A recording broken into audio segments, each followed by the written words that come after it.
The 6 facets of understanding, ABCs of curriculum design, and a dash of understanding by design thrown in.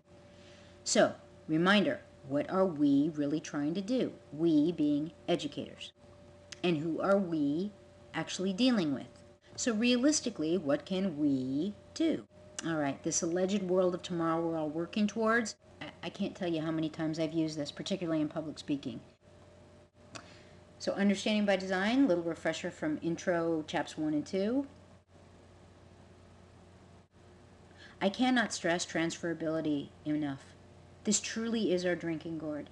This is our North Star. This is what it's all about. Understanding versus knowing. And do, please take the time. Visit this website and then think about the difference for the students if they had only read a book and filled out worksheets instead of the experience that they had. Chapter 3. Unpacking standards. Look for that big idea. This is not just something that, oh yeah, it's good to do. This is crucial because you're not teaching standards. You're teaching students to think, to do, to go out and change situations around them. That's the whole point of this, right? Not just to get a good grade, but to be able to do something, to have knowledge that is workable and usable and malleable. Think about John Dewey. Ideas are not static entities we hold onto for the sake of holding onto them. Despite what my brother-in-law may think, the alleged smartest man in the world, no one can know everything, and knowledge is continuing at an exponential rate.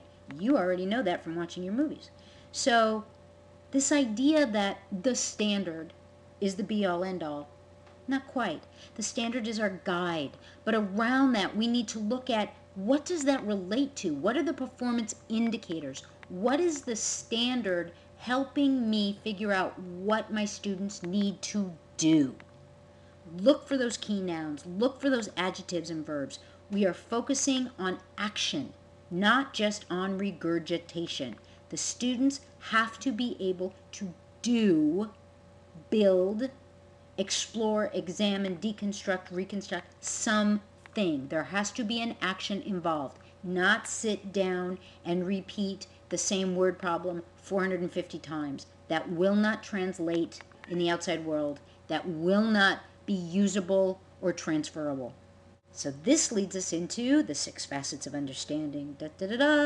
Explanation, interpretation, application, perspective, empathy, and self-knowledge. Wow, that's a lot. We usually think of understanding as just understanding, end of story. But this is crucial. And we're going to compare this to Bloom's taxonomy in a minute. So don't start freaking out on me going, oh, but Bloom's taxonomy.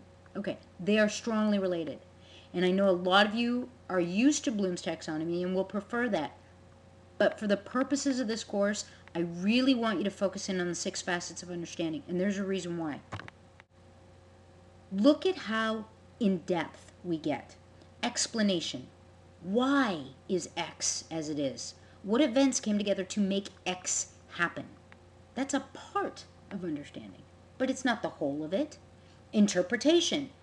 What does X really mean? How can I, in my own words, explain to you why X matters or how it relates to these other concepts? Application. How can I use my knowledge, skill, and ability regarding X to do something, to solve a problem, to create something new, to help people? What can I use, alter, manipulate with my skill and knowledge regarding X to deal with the situation or make something beneficial to work within the situation? Again, it's not just about owning knowledge. It's about using it, understanding it well enough to be able to apply. Application. Okay, perspective.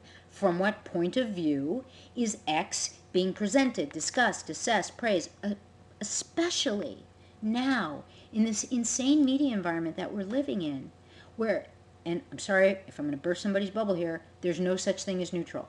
Okay, the days of Walter Cronkite and people being able to understand that the news or the information we get is completely unbiased, there's no such thing anymore. Everything is being presented through somebody's lens, somebody's perspective, right? Just like numbers.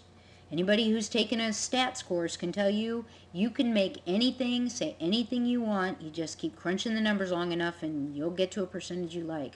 So you need to have that perspective to recognize who is doing the presenting, discussing, assessing, praising, dissing, and then you'll be in a better position to understand and judge for yourself the value, validity of what that information actually is. Empathy. How does X look to someone else and why? What was X actually intended to be, to look like, to represent? This is one of the biggest problems we have when we look at literature. People love to reframe or dissect information, literature, from another time through a modern lens.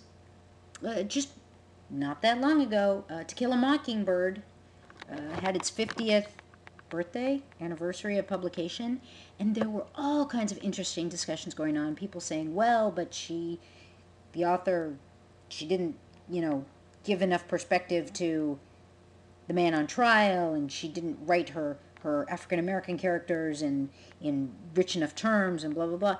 But we need to remember the time in which the work was written. We need to be empathetic to the author at the time of writing. Self-knowledge.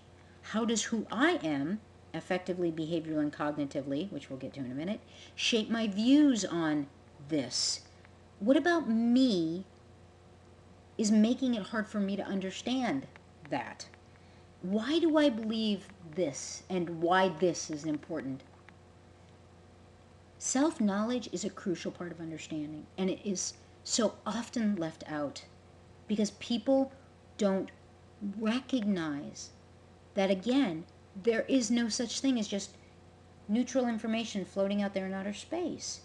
Each one of us looks and thinks and feels and values through a landscape, through a lens, through the world that we have created around us. There's a brilliant educational theorist named Etienne Wenger. If any of you go on to study situated cognition and distributed cognition, he and his partner, Levin Wenger, wrote some brilliant books on the subject.